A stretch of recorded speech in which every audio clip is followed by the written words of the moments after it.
Well, thanks very much for coming back if you've been here early in the week. Thank you for coming for the first time.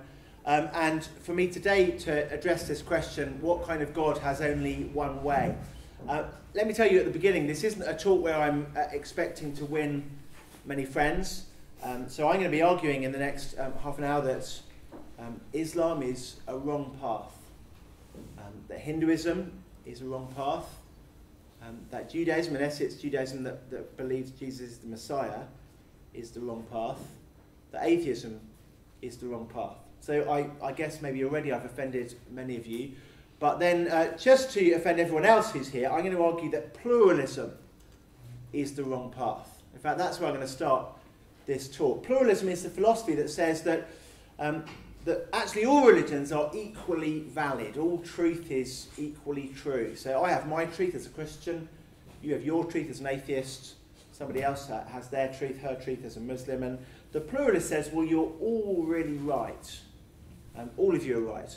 And just to get us into that kind of idea, here's a famous poem that was written by a bloke called John Godfrey Saxe, that you may have heard, called The Blind Man and the Elephant. It's quite fun. It was 6 men of Indostan, to learning much inclined, who went to see the elephant, though all of them were blind, that each by observation might satisfy his mind. The first approached the elephant, and happening to fall against his broad and sturdy side, at once began to bawl, God bless me, but this elephant is very like a wall. The second, feeling of the tusk, cried, ho, what have we here, so very round and smooth and sharp? To me 'tis mighty clear, this wonder of an elephant is very like a spear.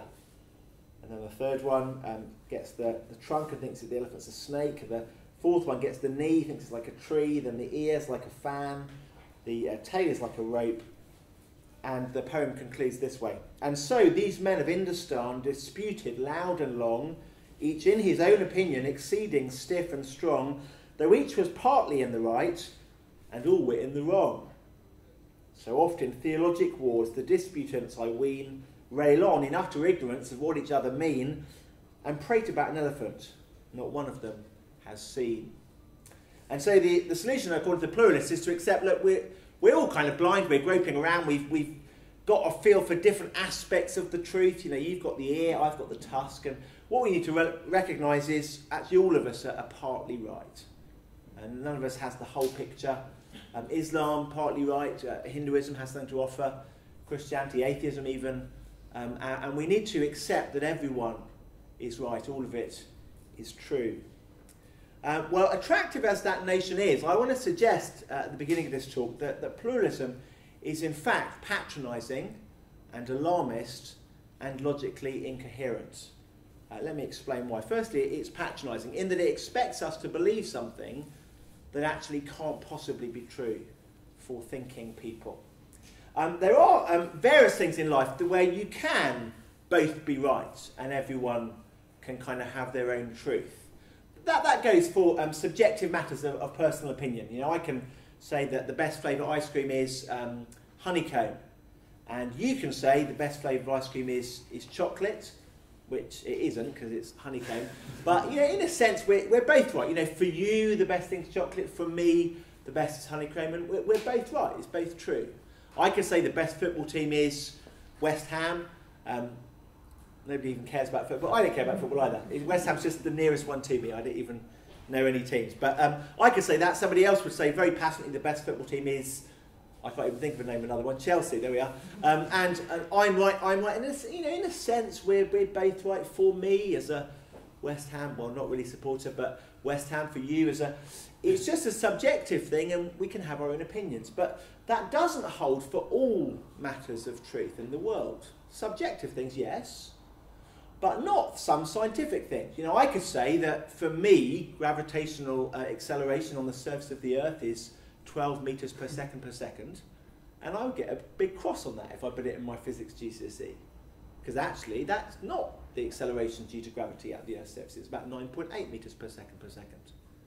Or the same is true of history. You know, I could say the coronation of Queen Elizabeth II happened in 1974, and I would get a big cross in my history GCSE because it wasn't in 1974, it was in 1952. And so there are matters of history and matters of science that aren't matters of opinion. And actually, when two people give different answers, in some of those cases, they can be mutually exclusive, either or answers. And I think actually that is true of the teaching of Jesus. See, sometimes people think that Christianity is just a philosophy or a way of life or a kind of aesthetic, being into organ music and stained glass and finding a peace in that. But actually, as I've tried to argue this week, actually that isn't the heart of Christianity at all. Christianity is about a person, this person Jesus Christ, and it's about history. It's about the things that happened in history when this bloke, Jesus Christ, was walking around in Israel. It's about facts. And historical events and happenings aren't just matters of opinion. They either happened or they didn't happen. And someone is right and someone else is wrong. Let me give you an example of that. So you may know that fundamental to the teaching of Christianity is that Jesus died on the cross so that we could be forgiven for our sins. It's absolutely at the heart of his message, why he came to this earth, to die so that we could be forgiven. And according to the Christian accounts, and you've got one of them here in your hand, Jesus died by crucifixion under the governor Pontius Pilate. And actually other ancient history ties in with that the same thing is found in some Roman records. It was under Pontius Pilate that Jesus of Nazareth was executed. So claims Christianity. Islam, on the other hand, believes that Jesus wasn't the Son of God, but he was a prophet of Allah. And as a prophet, Allah would never abandon him to die in such a humiliating way. So Islam doesn't believe that Jesus died on the cross. And many Muslims believe that actually it was a case of mistaken identity. Judas Iscariot, who betrayed Jesus, looked a little bit like him. And the Roman authorities got confused. They ended up executing the wrong man. And Jesus didn't die in this way. That's just an example of one aspect of Christian teaching and just two different views on it, the Islamic view, the Christian view. But I wonder if you can see that they are mutually exclusive. Whether or not you think that Jesus died on the cross or you don't think he did, I think there's one thing that all rational thinking people can agree on, and that's that both didn't happen. Yeah, he either died or he didn't die. Because these are matters not just of opinion or kind of philosophy or aesthetic, they're matters of his history, matters of fact. We could repeat the either or question. Either Jesus healed the blind, opened the eyes of the blind, or he didn't. Either Jesus did miracles of feeding the 5,000 with just a few loaves of bread, or he didn't. It was made up, or someone got conned, or whatever you might believe. Either Jesus was the creator of the universe, born as a human being to announce himself to us and tell us how to be saved, or he wasn't.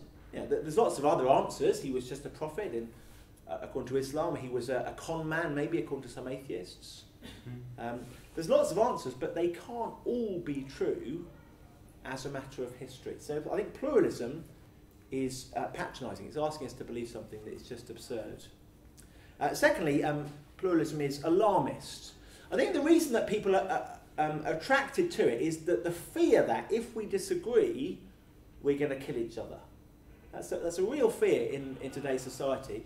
And so pluralism, the idea that we're all right, is the proposed solution. But I think that's alarmist. I think it's possible to disagree without being violent. I think it's possible to disagree respectfully with somebody else. My friend gives the analogy of going to catch a train from King's Cross Station. Let's say you want to get a train to Edinburgh. And the thing about King's Cross is that all the trains look like they're going to the same destination. That's what people say about religions, isn't it? They're all going to the same place, really. Well, it looks like that at King's Cross because all the platforms are lined up the same way. And so you think, well, just pick any train, I'll get to the same place. But actually, that isn't the case. They're going to different places. They don't even claim to be going to the same place. In fact, like the religions of the world, don't claim the same destination. Imagine you get on a train, you want to go to Edinburgh, and the train's about to set off, and someone next to you says, you going for holiday in Crewe then? You go, I want to go to Edinburgh. And they say, well, this is the train for Crewe. It's not going to Edinburgh. there's nothing particularly intolerant about that. It's actually rather helpful. I mean, they could say, no, this is the train to Crewe, pull out a revolver and shoot you. No, that would be violent and intolerant, but there's nothing, I mean, that's meant to be bizarre. So there's nothing intrinsic about saying this isn't the right train, which needs to be rude or violent or vengeful or spiteful, or we're just being honest that we don't agree. And certainly my own experience, I've got a very good friend who's a Hindu, I've got Muslim friends, and we know that we don't think the same, and that's okay. We can talk about it respectfully. Pluralism is alarmist. And finally, and briefly, pluralism ends up being logically incoherent and self-contradictory, because it ends up trying to say something like this, that there's no absolute truth, accepting the truth that there is no absolute truth. And so it denies it itself. All religions are the same, except the religion of pluralism, which is a totalising universal religion that everyone must hold to. So it's kind of incoherent in that kind of way. And actually, even in the poem of the blind man and the elephant, you have to ask where the poet is in the poem. He's not one of the blind men reaching round. He's the person who thinks he can see what they can only grape towards. And so pluralism actually, ironically, assumes a totalising, exclusive truth claim for itself. So I just go into that because many in our society, I suppose it is the philosophy of our age, certainly in British culture over the last couple of decades, and I think it is profoundly wrong. We are forced to answer either or questions when we come to Jesus.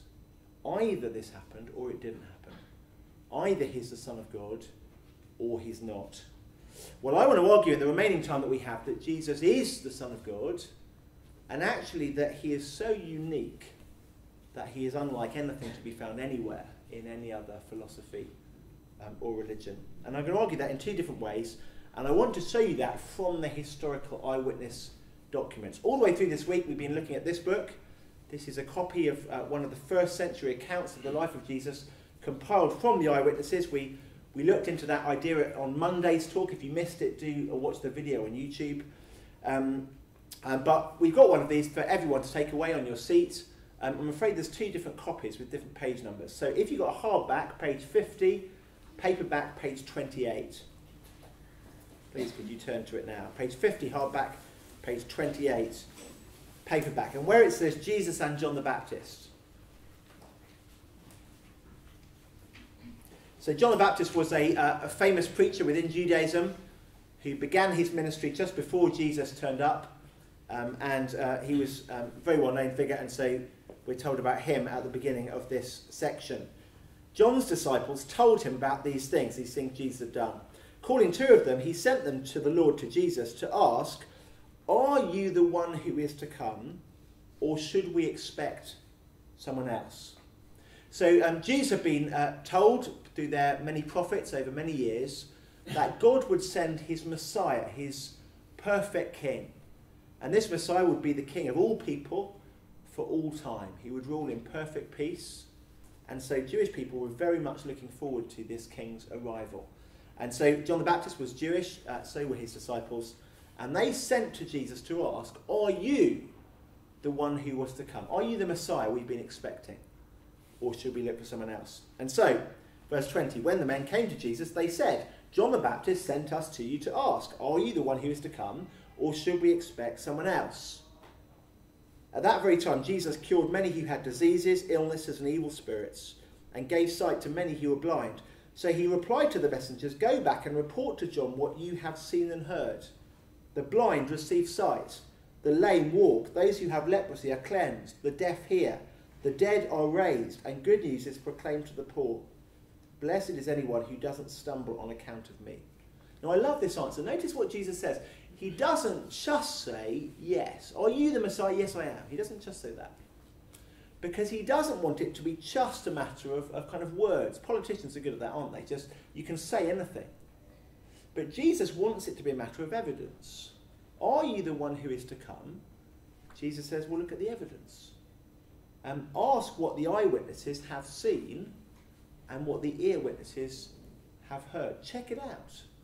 And actually, as we saw the other day, this book of eyewitness document is full of extraordinary things That Jesus did. And actually even his enemies granted that he did some of those things. A blind man who was healed, and we're told in one of the other accounts of Jesus' life, in John's account, that the religious authorities hauled this man before them to check it out. Were you really blind? What happened? How come you can see now? They didn't believe the guy. They got his parents in. Was your son really blind? How did this happen? They checked it out. Jesus wants us to believe on the basis of the evidence. Are you the one who is to come? Yes. Because nobody else in the history of this world has ever given sight to the blind just with a touch, has raised the dead just with a word, has killed leprosy by touching lepers. No one's ever done that before. But Jesus, according to his witnesses who were prepared to die for what they saw, Jesus did that. Utterly unique. He was the Messiah.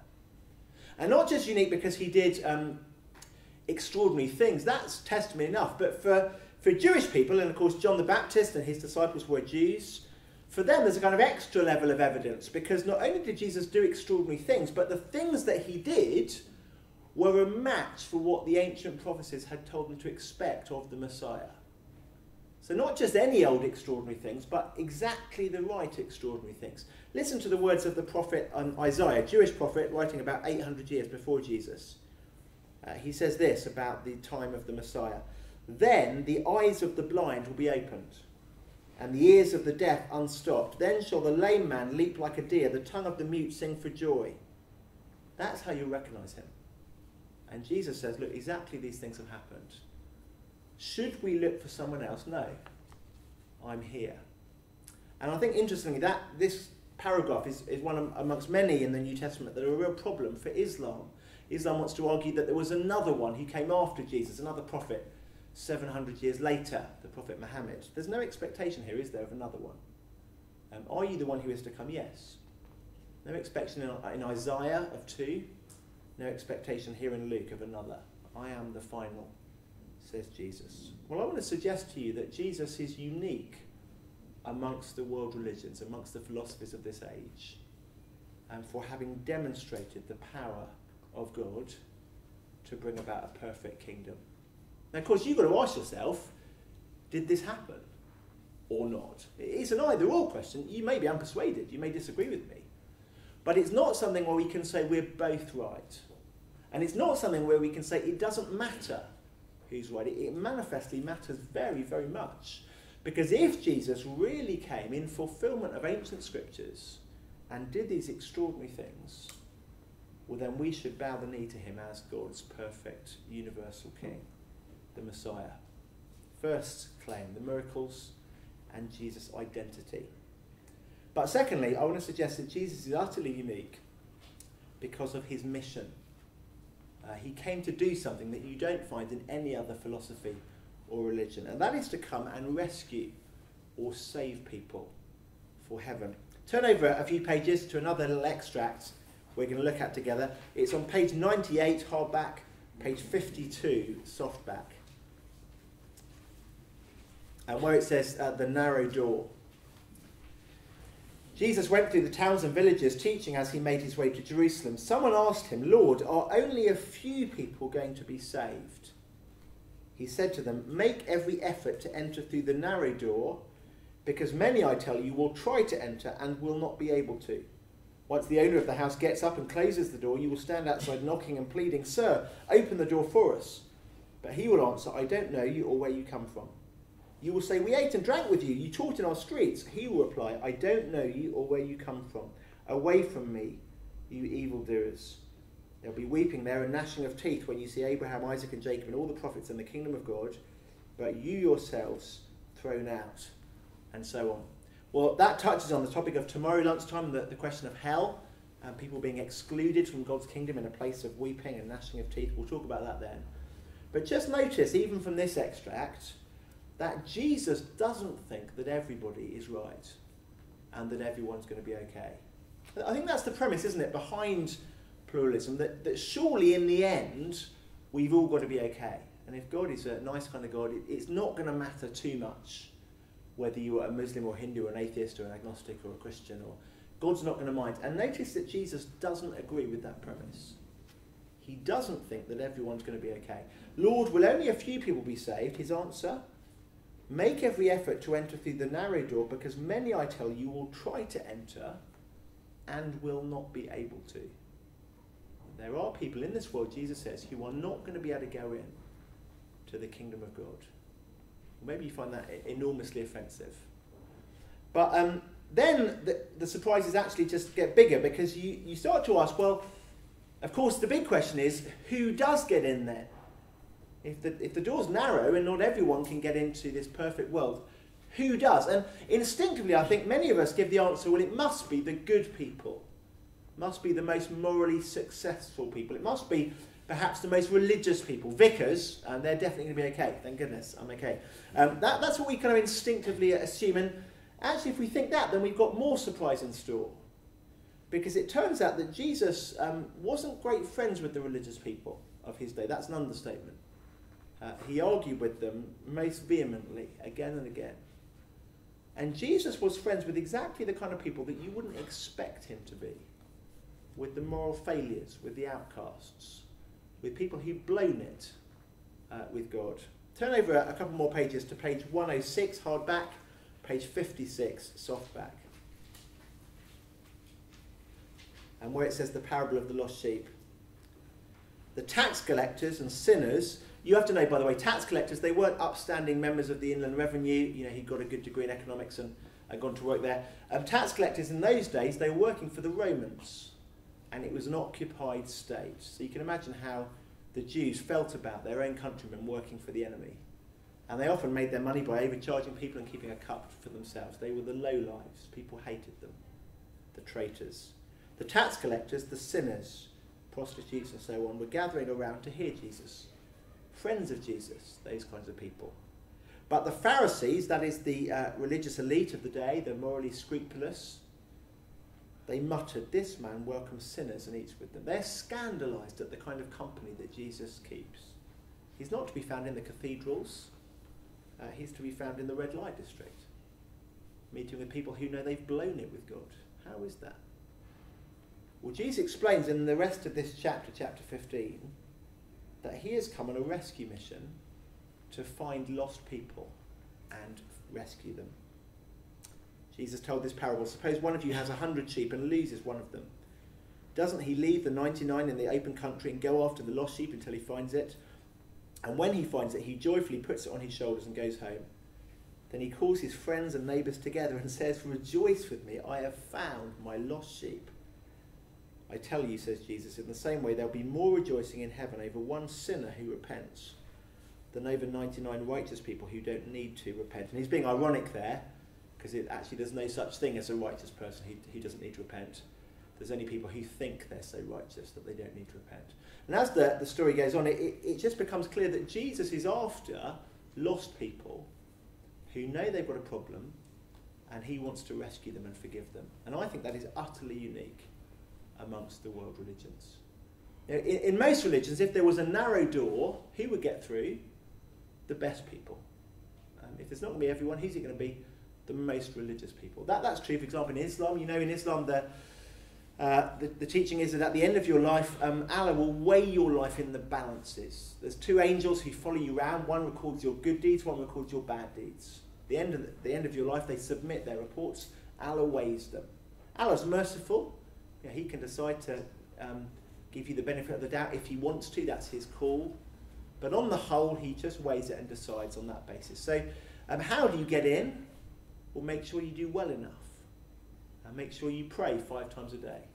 Make sure you get to Mecca if you can. Make sure you're a good, devout Muslim. So get there by being on that end of the scale, says Islam. The same is true of many other religions. In Hinduism, we alluded to this on Tuesday in the talk. Hinduism, through a principle of karma, you come back in an endless process of reincarnation and recycling. And so what you need to do is to live a good life, to improve your karma, you'll come back better. And then you can spiral upwards over the generations. So who gets in, or at least who goes up the spiral? The people at that end, the good people, the best enlightened people. So in Buddhism, those who achieve enlightenment. So in some forms actually even of Christianity, those who've gone to Mass, those who've said confession, those who've been good Christians, Those who kept the Ten Commandments, the good people. I have to say to you there that that isn't what Jesus thinks at all. And I think his teaching on this is utterly unique amongst the world religions. Jesus says, who gets in?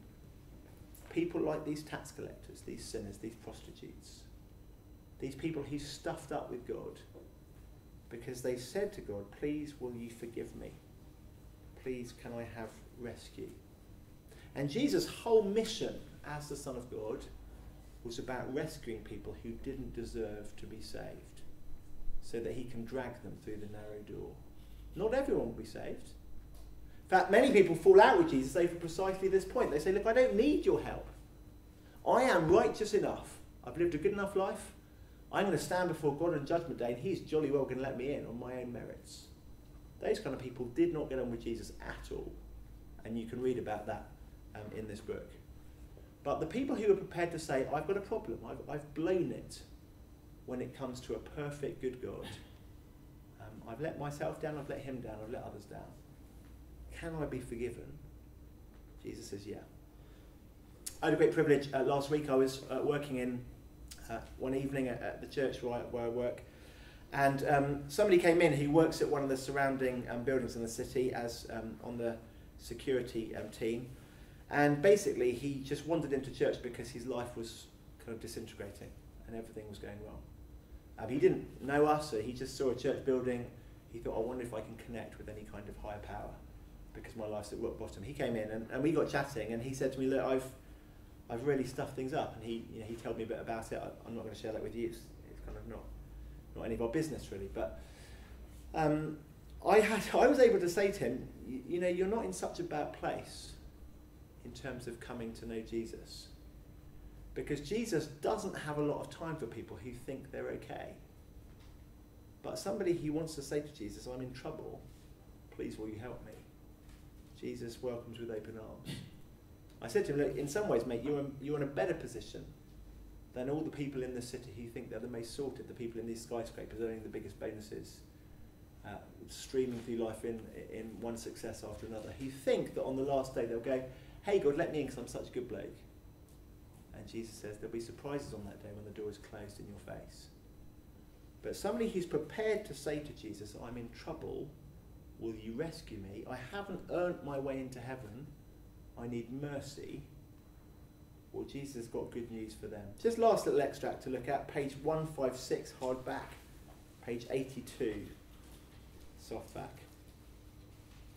This is the climax of the narrative as Jesus is executed on a cross. He explains again and again that he has to die to pay the penalty for our wrongdoing so that we could be forgiven. Here is Jesus the Messiah dying on a cross to pay for others' guilt. And as he dies, there's three of them dying at once. It's an execution, they do it in threes. There's two thieves and Jesus. And one of the thieves turns to Jesus and says this, and I think this is quite extraordinary. This is chapter just before where it says the death of Jesus, just the paragraph before that, verse 40. One of the criminals says, don't you fear God since you're under the same sentence? I and you, we're punished justly, we're getting what our deeds deserve, but this man has done nothing wrong. Then he said, Jesus, remember me when you come into your kingdom. Isn't that amazing? Here's someone dying on a cross, and the thief next to him recognises him as the king of the universe. Don't know how he knew that, but he says, Jesus, when you decide who's allowed into paradise, would you remember me? Not because I'm good enough, I'm dying the death penalty for all the ways I've done bad stuff. Please let me in. Jesus says to him, truly I tell you, today you'll be with me in paradise. I don't know of anything like that in any other religion or philosophy. Every other religion, try harder, do your best. You might make it through the narrow door. Jesus says, you stuffed up? If you know you have, come to me for forgiveness and I'll get you in. So Jesus then, I think it is an either-or decision. Either he did these miracles or he didn't. Either he was God or he wasn't. Either he was telling the truth about the door being narrow or he was lying. You've got to make your mind up either or. And the way to do that, or is to begin to do that, is to look into the history. Check it out. Does it stack up? I hope at least you can see that it really matters which it is, true or false. with this book. Please look into it. But also, read not just about what Jesus did, but about what he came to do, what his mission was, as he offers forgiveness for those who turn to him and trust him. I don't think you'll find anything like that anywhere else. There is no other way. There is no other forgiveness. There's no other Messiah. There's no other Lord but Jesus. I'm grateful for your patience. If you disagreed with me particularly and let me get to the end, thank you so much. I'm going to hand over to Andrew. The first question is, what about people who are good Muslims, etc., and have never heard about Jesus? Do they get any credit? So, good Muslim, good Christian, good Hindu, good anybody, Jesus says you won't make it because you fall short. That's the reality of it. I mean, I think Jesus' message is that God is a just judge. So, on Judgment Day, he's not going to arbitrarily exclude people who deserve to get in just because he's mean. God will accept into heaven everybody who merits by their own life getting into heaven, which is precisely none of us.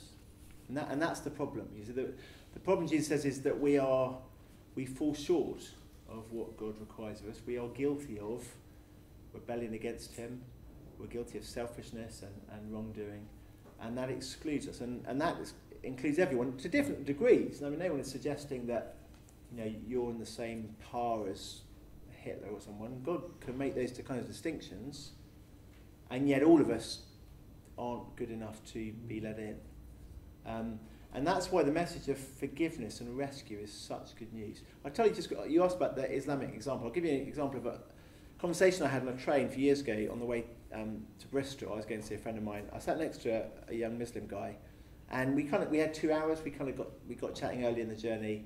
So by the end of it, we were quite good friends. About an hour and a half of chatting, and we got talking about what we believe happens when we die. And he told me the thing about the scales and Allah weighing your deeds.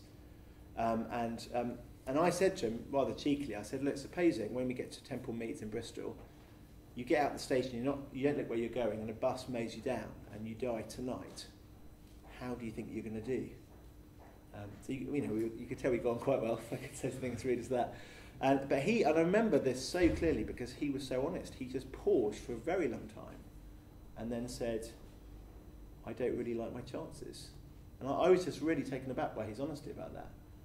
But he was saying, on the standards I believe that God has and the life I know I've lived, I'm not so sure how I'm going to do.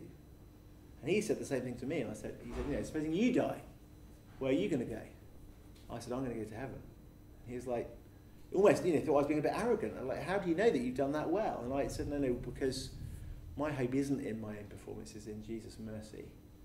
And I believe that when he died on the cross, he's paid for me to get in. And I'm sure.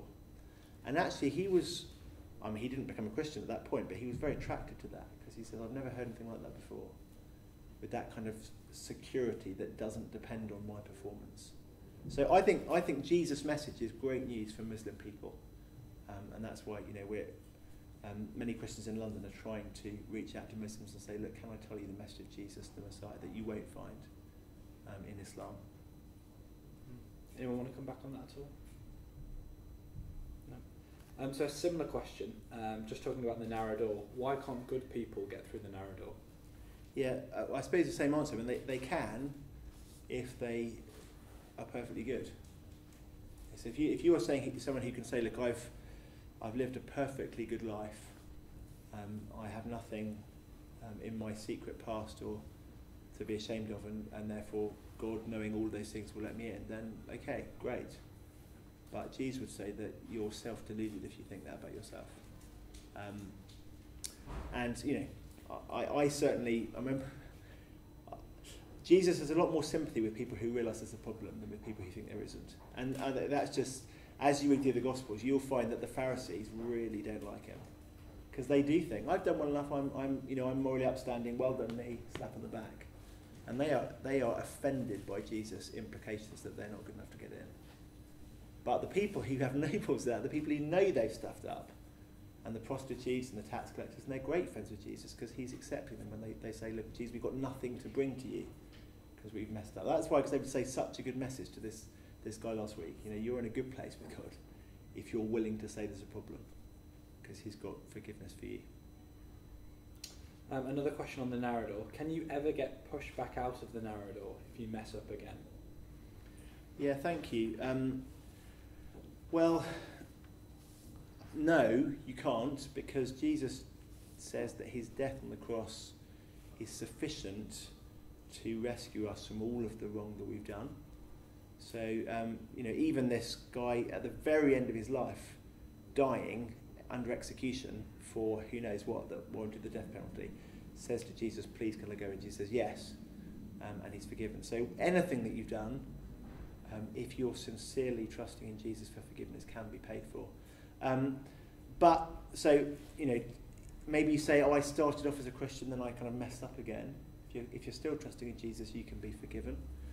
But to be kind of true to the whole of Jesus' teaching, he would warn people who kind of have said they trust in Jesus as a kind of get-out-of-jail-free card, for whom there's no evidence of his lordship in their life. So if there's no evidence that you're following Jesus at all, but you say, oh, but I've got the ticket so I can get to heaven because I trust him, Jesus says, basically, don't try and mock God like that, because he knows the difference.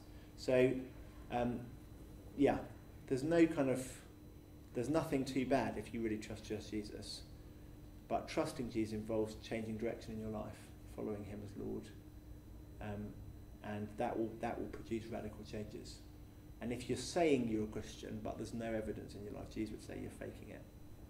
And, you need to, don't think God's that easily mocked. Anyone want to come back on